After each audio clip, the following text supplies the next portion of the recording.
ஒரு பெரிய அரசன் இந்த உலகம் பூராவையும் ஆண்டுக்கிட்டு இருந்தான். ரொம்ப காலம் அப்படி அரசாட்சி பண்ணிக்கிட்டு இருந்தான். திடீர்னு அவனுக்கும் சில எதிரிகள் முளைச்சாங்க. அவங்கெல்லாம் ஒன்று சேர்ந்து இவனை தோற்கடிச்சுட்டாங்க. தோற்று போனதும் இவனுக்கு பயம் வந்துட்டுது, எங்கே எதிரிகள் நம்ம கொண்டுடுவாங்களோ அப்படின்னு. வெளியில் வந்தால் தனக்கு ஆபத்துன்னு பயந்துக்கிட்டு யாருக்கும் தெரியாமல் ஒரு குகைக்குள்ளே போய் பதுங்கி கிடக்கிறான். நிலைமையை பாருங்கள். முதல் நாள் அரண்மனையில் அதிகாரம் பண்ணிக்கிட்டு இருந்தவன் மறுநாள் குகையில் பயந்து போய் பதுங்கி கிடக்கிறான். ராத்திரி நேரம் வந்தது, பசி வயத்தை கிள்ளுது, பிச்சை எடுத்து சாப்பிட வேண்டிய நிலைமை. பிச்சை எடுக்கிறதுக்கு பாத்திரம் வேணுமே, என்ன பண்ணுறது அப்படின்னு அங்கேயும் இங்கேயும் பார்க்குறான்.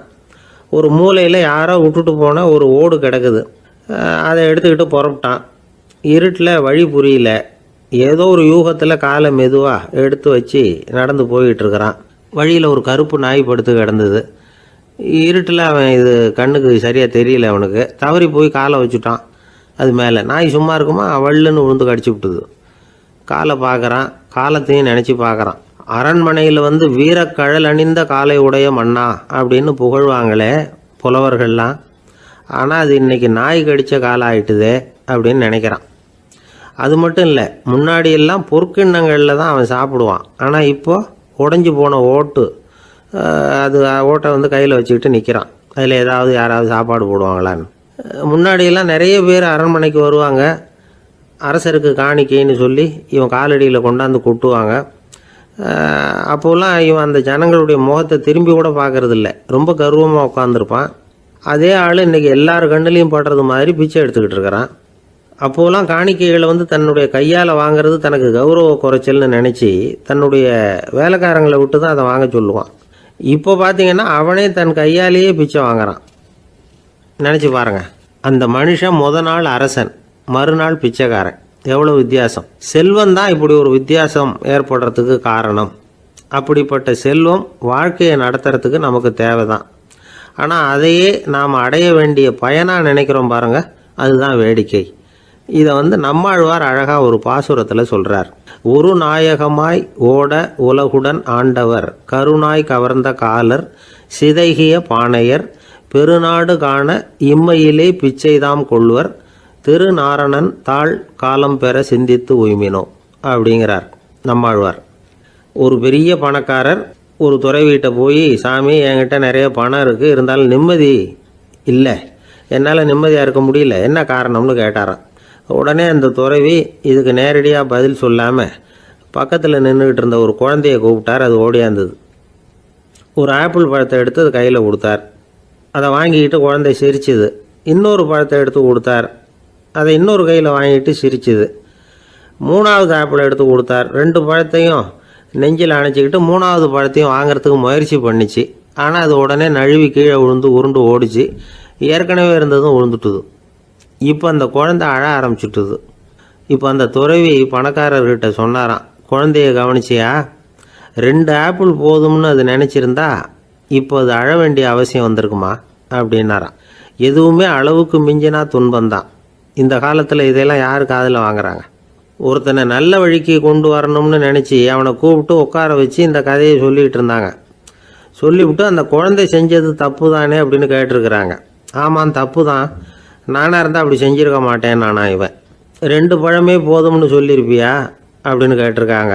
அப்படி இல்லைங்க, அவர் கொடுக்க கொடுக்க ஒவ்வொரு பழமாக வாங்கி பின்னாடி வச்சுட்டு மறுபடியும் கையை நீட்டுவேன் அப்படிங்கிறானா.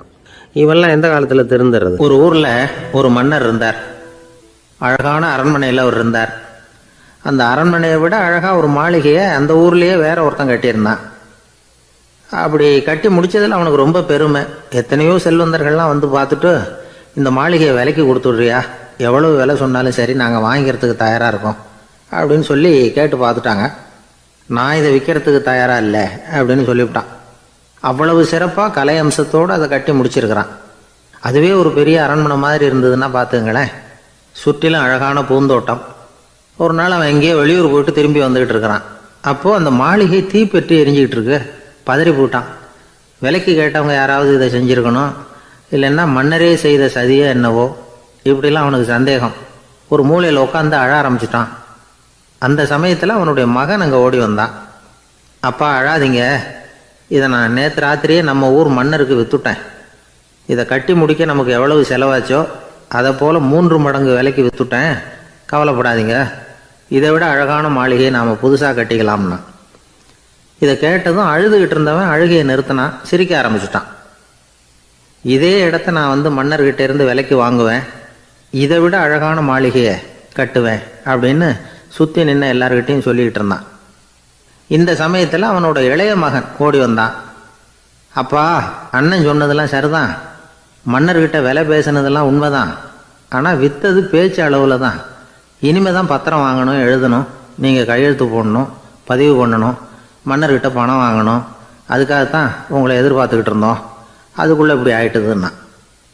இப்போ சிரிச்சுக்கிட்டு இருந்தாவன் சிரிப்பை நிறுத்தினான், மறுபடியும் குழந்தை மாதிரி அழ ஆரம்பிச்சிட்டான். இது ஒரு சம்பவம். இதிலிருந்து என்ன தெரியுது? அந்த அழகான மாளிகை தன்னுடையது அப்படின்னு நினைக்கும் பொழுது அவனுக்கு அழுகை வந்தது. அது தன்னுடையது இல்லை அப்படின்னு நினைக்கிற போது சிரிப்பு வந்தது. மறுபடியும் அது தன்னுடையது தான் அப்படிங்கிற உணர்வு வரும்பொழுது அழுகை. எது எதிலிருந்து நீ நீங்கி இருக்கிறாயோ அது அதிலிருந்து உனக்கு துன்பம் இல்லை அப்படிங்கிறார் திருவள்ளுவர். இந்த உடம்பு என்னுடையதில்லை அப்படிங்கிற உணர்வு வந்துட்டா அது ஒரு பெரிய நிலை. அந்த நிலை வரணும். எல்லாத்தையும் பயன்படுத்திக்கலாம், ஆனால் பற்றில் விழுந்துடக்கூடாது. உலகத்தில் இருங்கள், ஆனால் உலகத்தவராக இருக்காதீர்கள். உலகிற்குள் இருங்கள், உலகம் உங்களுக்குள் வந்துவிட அனுமதிக்காதீர்கள். விலகி இருங்கள், விழித்திருங்கள், மௌனமாய் பார்த்திருங்கள் அப்படிங்கிறது சான்றோர் கருத்து. செய்ய வேண்டிய கடமையிலிருந்து விலகி இருக்கிறவர்கள் நம்மகிட்ட நிறைய பேர் உண்டு. அப்படிப்பட்ட ஒருத்தர் டாக்டர்கிட்ட போனார். டாக்டர், நான் ஒரு கவர்மெண்ட் ஆஃபீஸில் வேலை பார்க்குறேன், எனக்கு ஒரே அசதியாக இருக்குது, என்னை சோதிச்சு பாருங்கள், ஆலோசனை சொல்லுங்கள் ஏதாவதுன்னார். டாக்டர் அவரை பரிசோதனை பண்ணி பார்த்துட்டு சொன்னார், இதோ பாரு, உனக்கு இப்போ தேவைப்படுறது முழு ஓய்வு. நீ எவ்வளவு சீக்கிரமாக ஆஃபீஸுக்கு போறியோ அவ்வளவுக்கு உனக்கு நல்லது அப்படின்னாராம். ஆந்திர நாட்டில் ஒரு அரசர் இருந்தார். அந்த அரசர்கிட்ட ஒரு அமைச்சர் இருந்தார். அந்த அமைச்சர் பேர் ராயண பாஸ்கர். அவர் ஒரு பெரிய அறிவாளி. அது மட்டும் இல்லை, மிகச்சிறந்த கொடையாளி. யார் எது கேட்டாலும் இல்லைன்னு சொல்ல மாட்டாராம். அதன் காரணமாகவே அவர்கிட்ட இருந்த செல்வம் நாளுக்கு நாள் குறைஞ்சிக்கிட்டே வந்துட்டு தான். கடைசியில் குடும்பத்துக்குன்னு எதுவும் வைக்காமலே அவர் போய் சேர்ந்துட்டார். மகனும் இறந்துட்டார். அந்த குடும்பத்தில் மிஞ்சி இருந்தது அவருடைய மருமகள், ஒரு பேரன், அவ்வளவுதான். இருந்த ஒரே சொத்து பழுதடைஞ்ச ஒரு வீடு. அந்த அம்மா மற்ற வீடுகளில் வேலை செஞ்சு தன்னுடைய பிள்ளைய படிக்க வச்சுக்கிட்டு வராங்க. அந்த புள்ள ஒரு பெரிய வள்ளலுடைய பேரன்கிறது அந்த பள்ளி வாத்தியார்களுக்கும் தெரியும். அதனால் அவங்களும் இவங்ககிட்ட கொஞ்சம் அன்பாகவும் அக்கறையாகவும் பழகி பாடம் சொல்லி கொடுத்துக்கிட்டு இருக்கிறாங்க. ஒரு நாள் ஒரு புகழ்பெற்ற கவிஞர் ஒருத்தர் அந்த பள்ளிக்கூடத்துக்கு வந்திருக்கிறார். ஆசிரியர்கள்கிட்ட பேசிக்கிட்டு இருந்தப்போ ஒரு செய்தியை சொன்னாராம். ராயண பாஸ்கருங்கிற வள்ளல் எனக்கு நிறைய உதவிகள் செஞ்சிருக்கார், என்னை பாராட்டி பரிசுகள்லாம் கொடுத்துருக்கிறார். அந்த வள்ளல் வாழ்ந்த கிராமத்தை பார்க்கணுங்கிறதுக்காக தான் இப்போ இங்கே வந்திருக்கிறேன் அப்படின்னாராம். ஆசிரியர் உடனே இந்த பையனை கூப்பிட்டு, இதை பாருங்கள், இவன் யார் தெரியுமா, நீங்கள் குறிப்பிடுகிற அந்த வள்ளலின் பேரன் அப்படின்னு அறிமுகப்படுத்தினாராம். கவிஞரின் கண்களில் ஆனந்த கண்ணீர். அந்த பரவச நிலையிலேயே அந்த வள்ளலை பற்றி கவி பாட ஆரம்பிச்சுட்டாராம். இந்த சின்ன பையன் அதை கேட்டிருக்கிறான். உடனே என்ன பண்ணான் தெரியுமோ, தன் கையில் அணிஞ்சிருந்த ஒரு பொன் வளையலை கழட்டி அந்த கவிஞருக்கு பரிசாக கொடுத்துட்டானான். எல்லாருக்கும் ஆச்சரியம். தாத்தா இருக்கும் நிலையில் கொடுத்தார், பேரன் இல்லாத நிலையிலையும் கொடுக்குறான். பையனை எல்லாரும் பாராட்டினாங்களாம். இருந்தாலும் அவனுக்குள்ள ஒரு பயம் எதுவும் ஆரம்பமாச்சு. பள்ளிக்கூடம் விட்டு வீட்டுக்கு வரும்பொழுது அந்த பயம் இன்னும் அதிகமாயிட்டுது. அம்மா என்ன சொல்லுவாங்களோ தெரியலையே, ஏதோ திடீர்னு தோணிச்சு வளையல கட்டி கொடுக்கணும்னு கொடுத்துட்டோம். குடும்பம் இருக்கிற நிலையில் இப்படி நான் செஞ்சது தப்பா, வீட்டு செலவுக்கே அம்மா எவ்வளவு கஷ்டப்படுறாங்க, வீட்டுக்கு போனதும் என்ன நடக்குமோ தெரியலையே அப்படின்னு நினச்சி பயந்துக்கிட்டே அவன் வீட்டுக்குள்ளே அடி எடுத்து வைக்கிறான். அம்மா கூப்பிட்டு சாப்பாடு போட்டாங்க. அவங்க கண்ணில் படக்கூடாதுங்கிறதுக்காக ஒரு கையை பின்னாடி மறைச்சிக்கிட்டே இருந்தான். அம்மா இதை கவனிச்சிட்டாங்க. ஏய், உன் கையை ஏன் அப்படி வச்சிருக்கிற, உன் கைக்கு என்னாச்சு, ஏதாவது அடிபட்டு போச்சா அப்படின்னு கேட்டுக்கிட்டே கையை எடுத்து பார்க்குறாங்க. வளையல காணலை. வளையல் எங்கே அப்படின்னு கேட்குறாங்க. இவன் தயங்கிக்கிட்டே நடந்ததை சொல்கிறான். அதை கேட்டதும் அந்த அம்மாவோட முகம் கோபத்தால் சவுந்து போச்சான். முட்டாளே, என்ன காரியம் பண்ண அப்படின்னு கன்னத்தில் அரைஞ்சிட்டாங்களாம். அம்மா, என்னை அடிக்காத, ஏதோ தெரியாமல் தப்பு பண்ணிட்டேன் அப்படின்ட்டுருக்கான். மகனே, வளையலை கொடுத்ததுக்காக நான் உன்னை அடிக்கலை அப்படிங்க, பின்ன எதுக்கு அடித்தேன்னு கேட்டிருக்கான். உன் பாட்டனார் ஒரு பெரிய வள்ளல், அவர் எதையும் பாதி வேலையை செய்யறதில்ல, அவருடைய பேரை நீ அரைகுறை வேலை செஞ்சுட்டு வந்திருக்கிற அப்படின்னாங்களாம். என்னம்மா சொல்கிறேன்ருக்கான். நீ ஒரே ஒரு வளையலை மட்டும்தானே கட்டி கொடுத்துருக்குற, கொடுக்கறதா இருந்தால் ரெண்டையும் சேர்த்துல கொடுத்துருக்கணும், அதுதானே உங்கள் தாத்தாவுக்கு பெருமை அப்படின்னாங்களாம். அம்மா தெரியாமல் செஞ்சுட்டேன், உங்ககிட்டையும் அரை வாங்கிட்டேன் அப்படி இப்படின்னு அவன் சொல்லியிருக்கிறான். இப்போ அம்மா கொஞ்சம் இருங்க, அந்த கவிஞர் இன்னைக்கு நம்ம ஊரில் தான் தங்கியிருப்பார், நாளைக்கு காலையில் தான் அவர் வந்து எங்கே இருக்காருன்னு விசாரித்து இன்னொரு வலையிலையும் கொடுத்துட்றேன் அப்படின்ட்டுருக்கான். மகனே, நல்ல செயல்களையெல்லாம் நாளைக்குன்னு ஒத்தி போடாதே, நாளைக்கு என்ன நடக்குங்கிறது யாருக்கு தெரியும், இப்போவே போ, எங்கே இருக்காருன்னு பாரு அப்படின்ட்டு இருக்காங்க. மகன் புறப்பட்டான், பள்ளி ஆசிரியர்கிட்ட போய் கேட்டானா அந்த கவிஞர் எங்கே இருக்காருன்னு. அவர் சொன்னாராம். உடனே போய் அவர் இருக்கிற இடத்துல கதவை தட்டியிருக்கான். ராத்திரி நேரத்தில் இவனை கண்டதும் அவருக்கு ரொம்ப ஆச்சரியம். இவன் இன்னொரு கை வளையலையும் எடுத்து நீட்டியிருக்கான். அவர் திகைச்சு போய் நிற்கிறார். அவரால் என்ன பண்ணுறதுன்னே தெரியல, ஆனந்த கண்ணீர். இது வந்து பெரியவர்கள் கூற கேட்ட ஒரு வரலாறு. இன்னைக்கு இப்படிப்பட்டவங்களை பார்க்க முடியுமா? வறுமை வந்து வள்ளல் தன்மையை ஒன்று செய்து விடாதுங்கிறதுக்கு இது ஒரு உதாரணம். ஒருத்தன் இன்னொருத்தனை பார்த்து கேட்டானா, எங்கள் தாத்தா உங்கள் தாத்தாவுக்கு 100 ரூபா கடன் கொடுத்துருக்கிறார், அதை எப்போ திருப்பி கொடுக்க போகிறேன்னு. கவலைப்படாத, எங்கள் பேரன் அதை உங்கள் பேரன்ட்ட திருப்பி கொடுத்துருவான் அப்படின்னு நானா அவன். ஒரு ஊரில் ஒரு ராஜா இருந்தார். பெரிய அரண்மனையில் தான் இருக்கிறார். எல்லா வசதியும் இருந்தது. இருந்தாலும் அவர் எல்லாரும் சொல்கிறது எப்படி தெரியுமா? பிச்சைக்கார ராஜா. அப்படி ஒரு பேர் அவருக்கு நிலைச்சி போச்சு. ஜனங்களும் சரி, மற்ற தேசங்களில் உள்ளவங்களும் சரி, அவர் அந்த பேர் சொல்லியே குறிப்பிடுறது வழக்கமாக போட்டுது. இது அவருக்கு ரொம்ப கவலையாக போச்சு. என்ன இது, நம்மளை தேடி வர்றவங்களுக்கெல்லாம் நாம் சோறு போடுறோம், நம்ம புகழ்ந்து பாடல் ஏற்றி கொண்டு வர்ற புலவர்களுக்கெல்லாம் அவங்க எப்படி வந்தாலும் ஒருவேளை சோறு போடணுங்கிறது உத்தரவு. இவ்வளவுலாம் செஞ்சும் நம்மளை போய் பிச்சைக்கார ராஜான்னு எல்லாரும் சொல்கிறாங்களே, அது ஏன், எதுக்காக அப்படி சொல்கிறாங்க? இதுதான் ராஜாவுக்கு குழப்பம். சரி, இதை பற்றி நம்ம அமைச்சர்கள்கிட்ட கேட்கலாமா அப்படின்னு யோசனை பண்ணார். இந்த விஷயத்தை போய் அவங்கக்கிட்ட எப்படி கேட்கறதுன்னு அவருக்கு தயக்கமாக இருந்தது. கௌரவ குறைச்சலாக தெரிஞ்சுது அவருக்கு.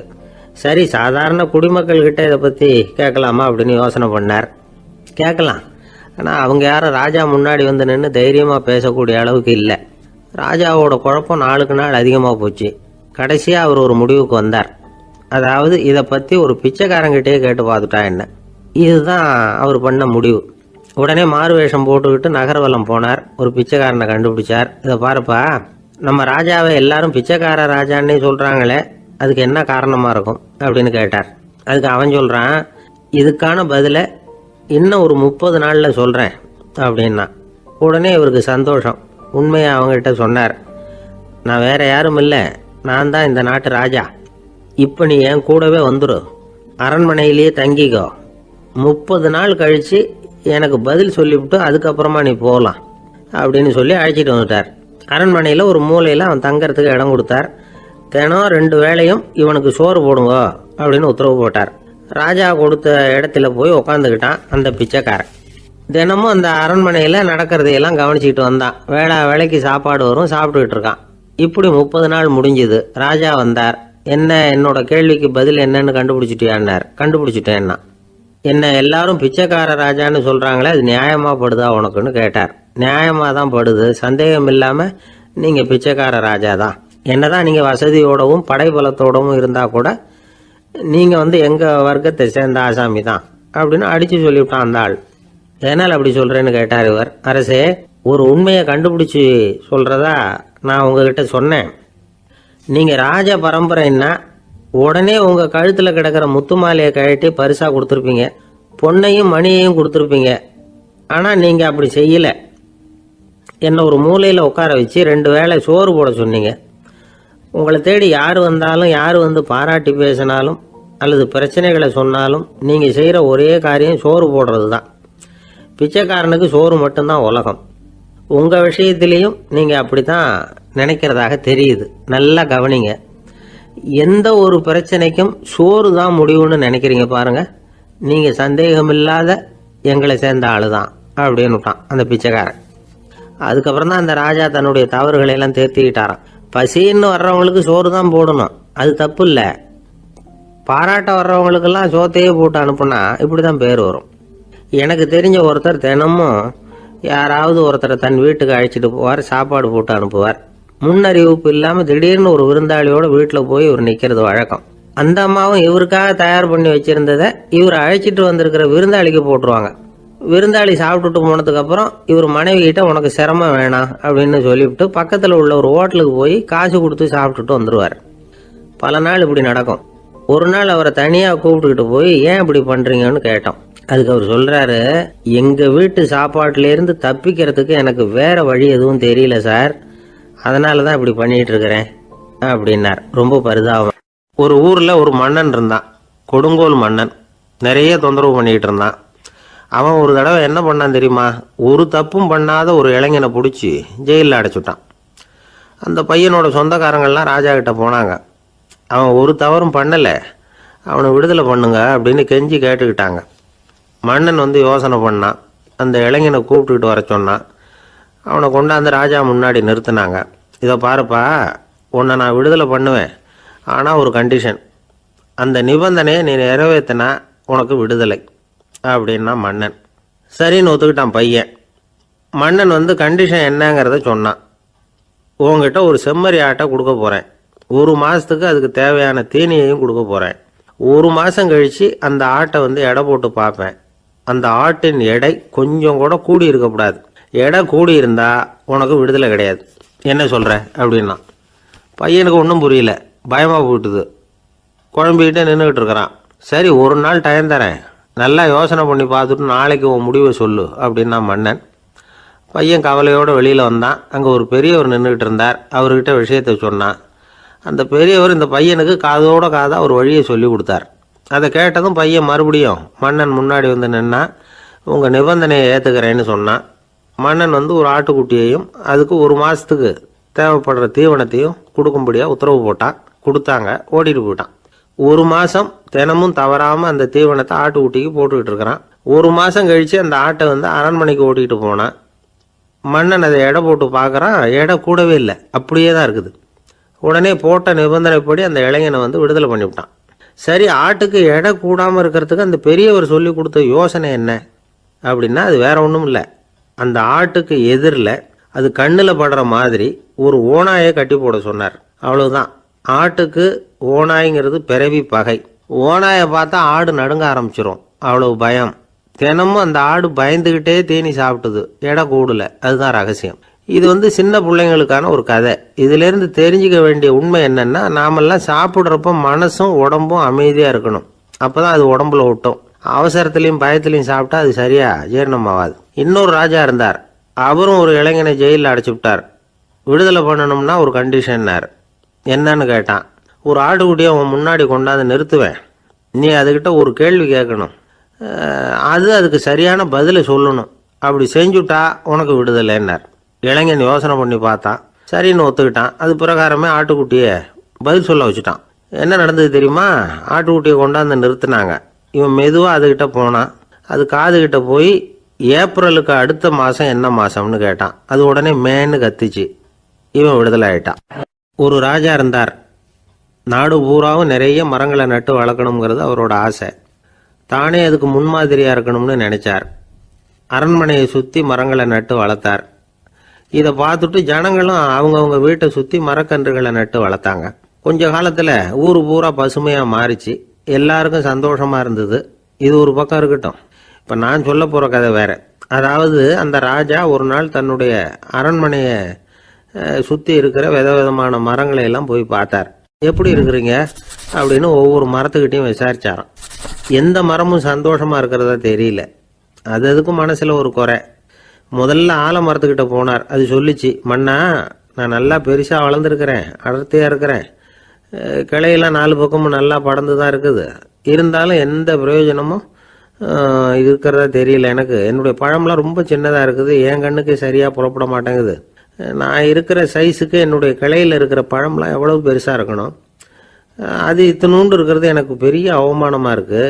இப்படி இங்கே நின்றுக்கிட்டு இருக்கிறதே ரொம்ப கூச்சமாக இருக்குது. ஒரு நல்ல புயல் வந்ததுன்னா பேசாமல் சாஞ்சு விடலாமான்னு பார்க்குறேன் அப்படின்னு புலம்புது ஆலமரம். சரி இருக்கட்டும்னு நினச்சிக்கிட்டு ராஜா அடுத்தபடியாக ஒரு அத்தி மரத்துக்கிட்ட போனார். அதுவும் புலம்ப ஆரம்பிச்சுட்டுது. நான் கூட பெரிய மரம் தான், இல்லை இலையெல்லாம் அழகாக தான் இருக்குது, பழம் அழகாக இருக்குது, இருந்தாலும் உள்ள விஷயம் இல்லையே, அத்தி பழத்தை புட்டு பார்த்தா அத்தனையும் சொத்த அப்படின்னு பழமொழியே உண்டாயிட்டுதே. இப்படி ஒரு கெட்ட பேரோட நான் இருக்கணுமா அப்படின்னு புலம்புது அது. சரி இது இருக்கட்டும் அப்படின்னு சொல்லி அடுத்தபடியாக வேப்ப மரத்துக்கிட்ட போனார். அது தன்னுடைய வேதனையை வெளியிட்டது. எனக்கு எவ்வளவோ மருத்துவ குணங்கள்லாம் இருக்கிறதா சொல்லிக்கிறாங்க, இருந்தாலும் என்ன பிரயோஜனம், என்னுடைய பழத்தை மனிதர்கள் யாரும் விரும்பி சாப்பிட்றது இல்லையே அப்படின்னுது. ராஜா அடுத்தாப்புல இருந்த ஒரு பனை மரத்துக்கிட்ட போனார். நான் நல்லா உயரமாக தான் வளர்ந்துருக்கிறேன், மற்ற மரங்கள்லாம் என்னை வந்து அண்ணாந்து தான் பார்க்கணும், இருந்தாலும் என்கிட்ட நிழலுக்காக யாரும் வந்து ஒதுங்கிறது இல்லையே அப்படின்னுது. என்ன இது எல்லா மரமும் இப்படி திருப்தி இல்லாமல் இருந்துகிட்டு இருக்குதே அப்படின்னு நினச்சிக்கிட்டே ராஜா அடுத்தபடியாக அங்கே இருந்த ஒரு பைன் மரத்துக்கிட்ட போனார். அழகாக உயரமாக பசுமையாக தான் இருந்தது, ஆனால் பழமோ பூவோ கிடையாது. அதை நினச்சி அது வருத்தப்பட்டுக்கிட்டு இருக்குது. ஓக் மரம் அது ஒன்று நின்றுட்டு இருந்தது. அது என்ன சொல்லிச்சுன்னா, இலையுதிர் காலத்தில் என் மேலே இருக்கிற எல்லா இலைகளும் உதிர்ந்து போடுது, முடி கொட்டின மனிதர்கள் மாதிரி மொட்டையாக நான் நிற்க வேண்டி இருக்குது, என்ன வாழ்க்கை இது அப்படின்னு சொல்லி அழுத்துக்கிட்டது.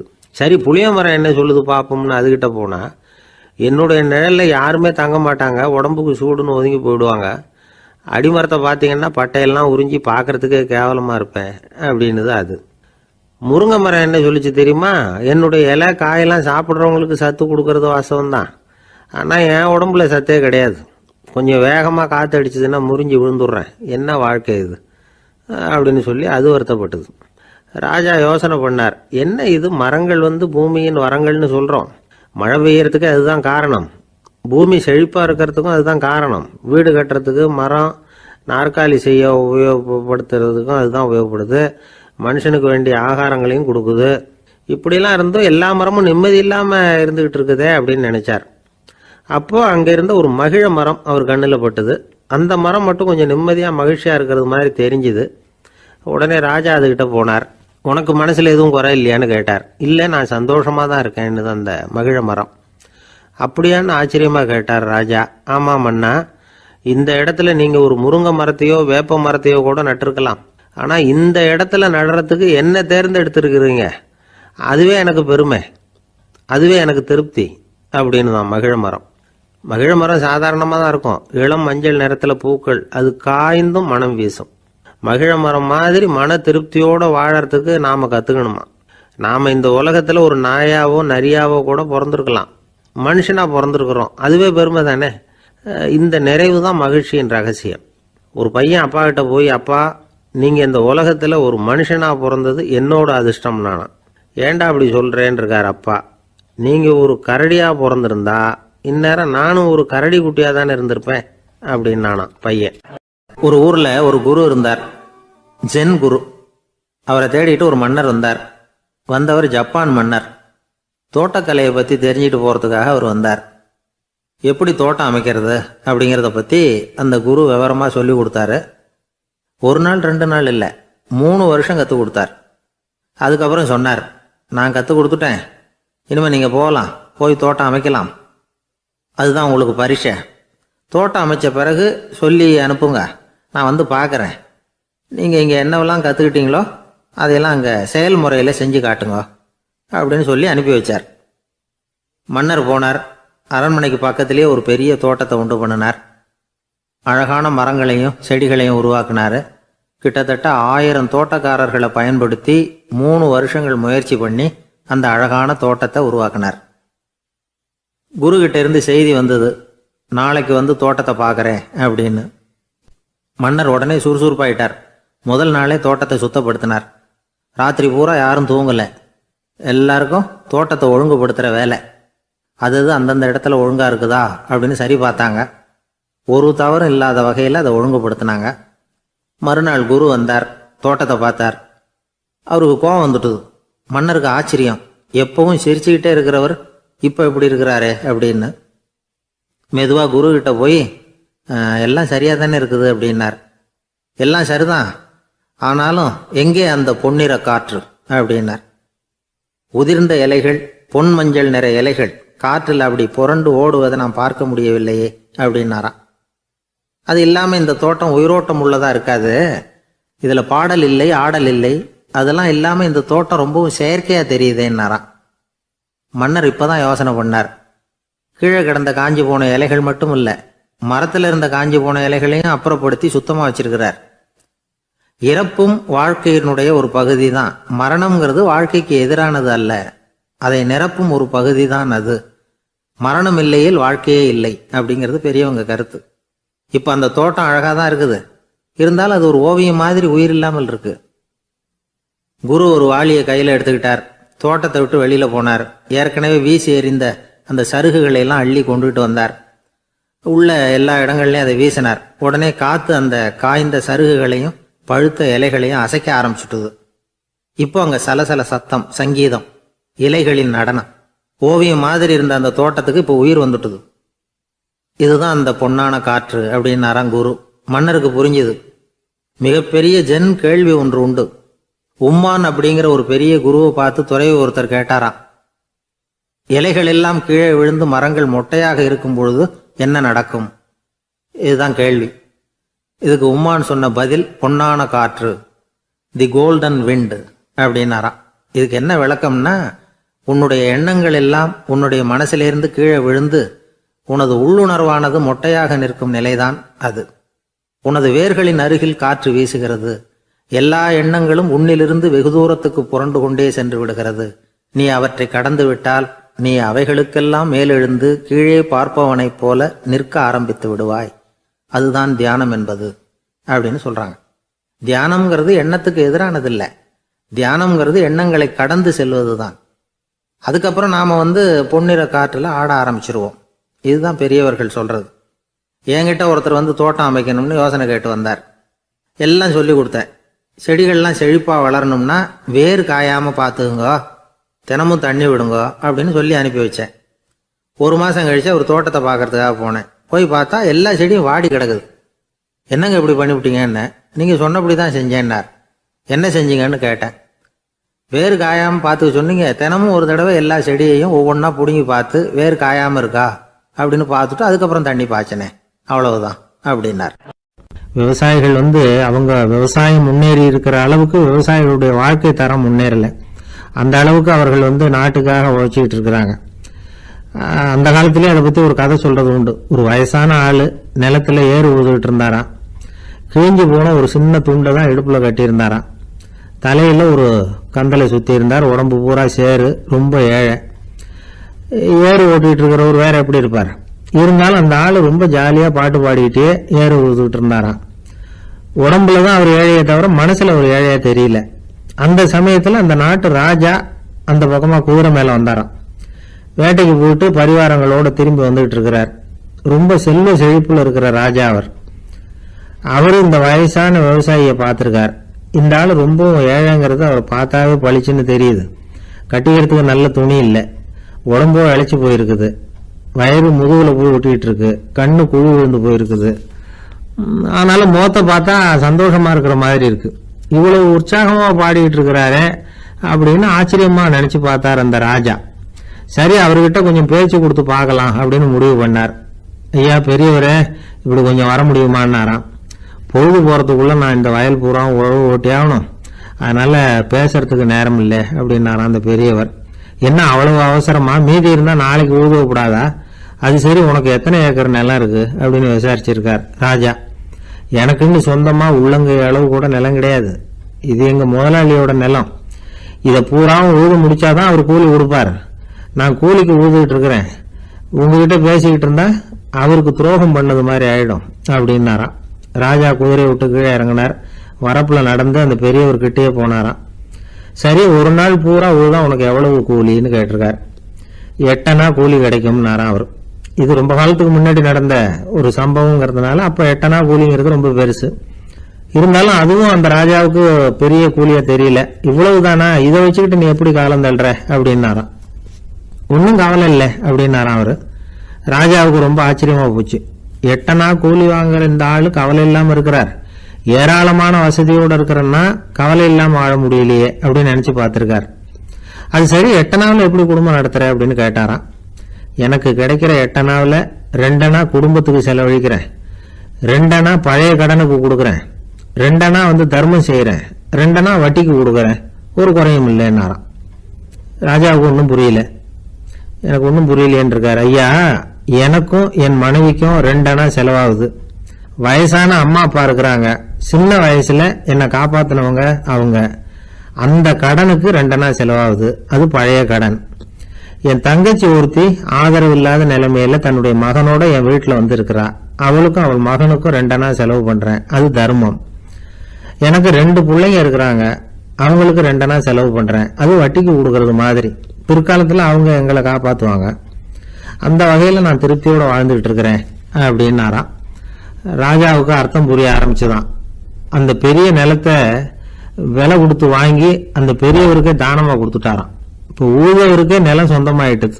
அன்னையிலிருந்து அரசனுக்கும் ஆறுதல் கிடைச்சுதான். இப்படி ஒரு கதை சொல்லுவாங்க. 8 வருமானத்தை வச்சுக்கிட்டு எப்படி காலத்தை தள்ளுறதுன்னு சொல்றதுக்காக இந்த கதையை சொல்றதாக யாரும் தப்பா நினைச்சுக்க கூடாது. கிடைக்கிறத எப்படி பங்கு போடுறார், எப்படி திருப்தியா வாழறார் அப்படிங்கிறது தான் முக்கியம். அது மாதிரி இன்றைக்கு இந்த பொங்கல் திருநாள்ல உழவர்கள் மனசு மகிழ்ச்சியா இருந்ததுன்னா அது எல்லாரும் மகிழ்ச்சியா இருக்கிறது மாதிரி அர்த்தம். அதனால அவர்கள்ட்ட இருந்து நாம பாடம் கத்துக்கணும். சில உழவர்கள் தங்கள் நிலத்துல விளையறத தாங்கள் சாப்பிட மாட்டாங்க. அடுத்தவங்கள்ட்ட வித்துட்டு சந்தையில போய் வேற அரிசி வாங்கிட்டு வந்து தான் இவங்க சாப்பிடுவாங்க. அப்படிப்பட்ட விவசாயிகள்லாம் இது உண்டு. பங்கிடுகிற பண்பை உழவர்கள்ட்ட இருந்து கற்றுக்கொள்ளுங்கள் அப்படிம்பாங்க. ஒரு ஆள் நிம்மதியா மகிழ்ச்சியா இருந்தானா, உங்க நிம்மதிக்கும் மகிழ்ச்சிக்கும் என்ன காரணம்னு கேட்டிருக்காரு இன்னொருத்தர். என்கிட்ட இருந்தது பூராவையும் என் பிள்ளைங்களுக்கு சமமா பங்கு போட்டு கொடுத்துட்டேன், எனக்குன்னு எதுவுமே வச்சுக்கல, அதுதான் நிம்மதிக்கு காரணம்னு இருக்கான். உங்ககிட்ட இருந்தது எவ்வளவு இருந்தது அப்படின்னு கேட்டிருக்காரு அவரு. மொத்தமா ஒரு 50,000 ரூபாய் இருக்கும் அப்படின்னு இருக்கான். அவ்வளவும் பணமாவே இருந்ததா அப்படின்னு கேட்டிருக்காங்க அவங்க. இல்லைங்க, அவ்வளவும் கடன், அதை தான் பிரிச்சு கொடுத்துருக்கேன் பிள்ளைங்க கிட்ட அப்படின்னு நானும். அவன்